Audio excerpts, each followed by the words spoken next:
ಅಘನಾಶಿನಿ ಸುಂದರ, ಶಾಂತ, ಸ್ವಚ್ಛ ಹಾಗೂ ವಿಶಾಲವಾದ ನದಿ. ಯುಗ ಯುಗಾಂತರಗಳಿಂದ ಹರಿಯುತ್ತಿರುವ ನದಿ ಇದು. ಭೂಗರ್ಭಶಾಸ್ತ್ರದ ಪ್ರಕಾರ 88 ದಶಲಕ್ಷ ವರ್ಷಗಳ ಹಿಂದೆ ಜನಿಸಿದ ನದಿ. ಅಘನಾಶಿನಿ ನೀ ಸರ್ವಾಂಗಿಣಿ, ಅಘನಾಶಿನಿ ನೀ ಸರ್ವಾಂಗಿಣಿ, ಸರ್ವವ್ಯಾಪಿಣಿ ನೀ ಪಾಪನಾಶಿನಿ, ಸರ್ವವ್ಯಾಪಿಣಿ ನೀ ಪಾಪನಾಶಿನಿ.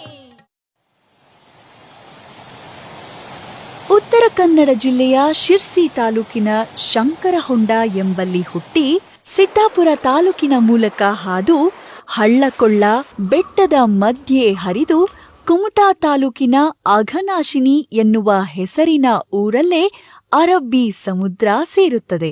ಯುಗ ಯುಗಾಂತರದಿ ನಿರಂತರ ಹರಿದು ಸೂರ್ಯ ಚಂದ್ರರ ಬೆಳಕನ್ನು ಸವಿದು.